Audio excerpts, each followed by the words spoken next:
어떤 면이 있냐면 잘 들어보세요.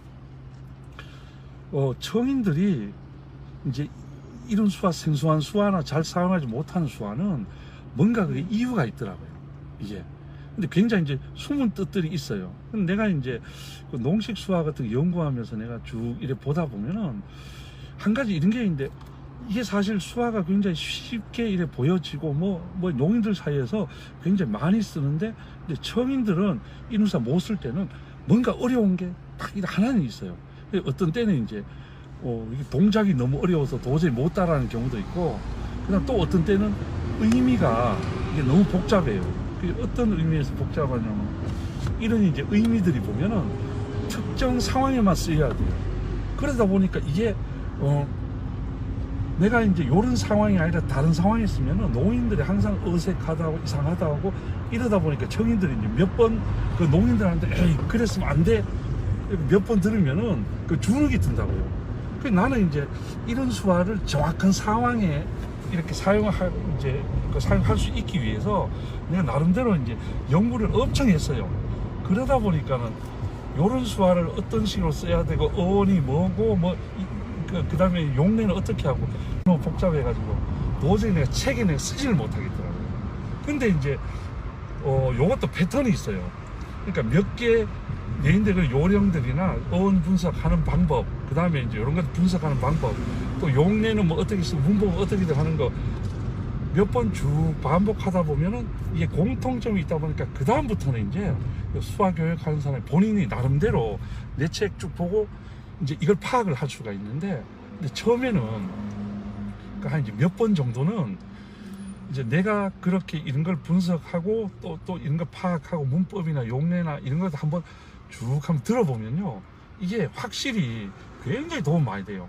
그 내가 아까 전에도 이제 이런 수화들이나 뭐 몇몇 가지 수화 이렇게 하는데, 이제 내가 이런 수화를 정확하게 쓸 수 있는 이유는 뭐냐면요, 내가 이런 걸 하면서 막 수없이 용례를 모아왔거든요. 그러니까 이런 수화는 이런 용례로 쓴다. 그 다음에 어떤 때는 이제 한국어로는 똑같은데 이런 수화에서 어색하다면, 그러면 내가 계속 좀 물어보다 보면 이거는 상황이 있는 거야. 이런 상황에도 이런 수화 안 되고, 나는 그런 상황들을 계속 배워왔기 때문에 이게 정확한 거예요. 근데 보통 수화 통역사들은 이게 상황을, 예를 들면 이런 수화 쓰는데 어떤 한 상황에만 이런 수화를 한번 이렇게 쓰다 보니까 이게 다양한 상황에서는 이런 수화를 한 번도 못 써봐요.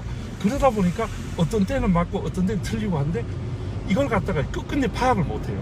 쭉 쓰다가 또 어떤 상황에서는 잘못 썼는데 본인도 모르고 잘못 쓰고 농인들은 어색하다고. 그런데 내가 한식대로 이것들을, 그 상황들을 쭉 다 이렇게 배워나가고 이래 하다 보면은 이 수화가 완벽하게 터득이 돼요.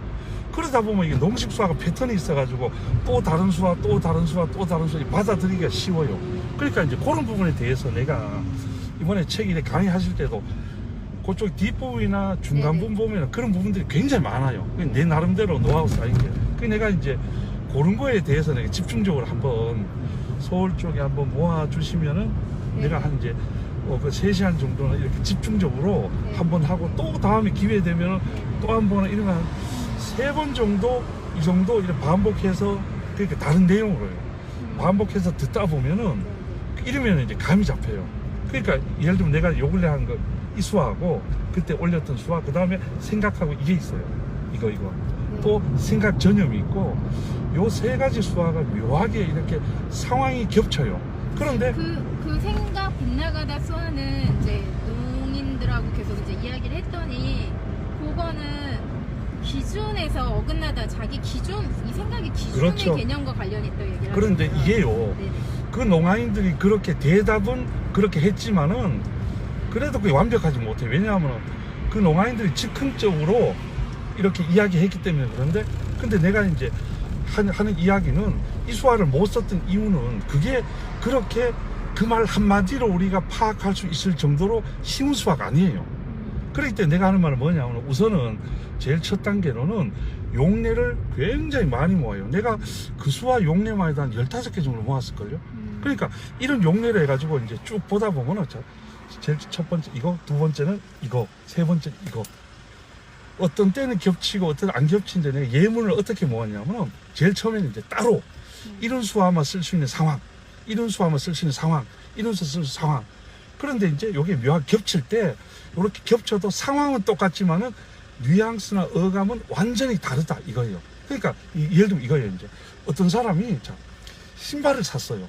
신발을 샀는데 이 신발이 새 신발이라고 안 신고 이 신발을 들고 다니고 평소에는 슬리퍼를 신고 다녀. 이런 경우에는 제일 첫 번째로는 이걸 쓸 수 있고 두 번째로는 이거, 세 번째 이걸 쓸 수 있어요. 그런데 의미는 달라요. 뭔 말이냐면 제일 처음에 이걸 쓰면 저거는 왜 저러지? 비상식적인데 네, 예, 왜 저러지? 비상적인 두 번째는 저게 뭔 짓이야? 그렇죠. 왜 네. 엉뚱한 짓이야? 그죠? 남들 안 하는 엉뚱한 짓이야. 이거 바보 저런 아니야? 멍청이 같이. 바보 아니야? 그러니까 이런 상황들을 네. 쭉 하면서 공통적으로 또 따로 쓸 수 있는 상황 또 네, 있어요. 맞아요. 이런 때는 안 되고. 그러니까 내가 이런 쉬운 수화라도 이런 상황들을 만들어 가지고 하면요. 나 다음 좌표가 저 같은 경우에는 요 세 가지 수화를 써봐라 하면요. 농아인같이 정확하게 써요. 그러니까 내가 이제 일부러 이런 것들을 만들어가 하는데 요걸 한번 수화 교육하는 사람이나 수화 통역사들 한번 쭉 같이 이렇게 해보다 보면은 아 이런 경우 그러다 보면 내가 그랬잖아요. 수화 통역사들이 습득 못한 그 1000개 그 이제 농인들만 쓰는 1000개의 그 수화가 완전 나중에는 완전 소화가 다 돼요.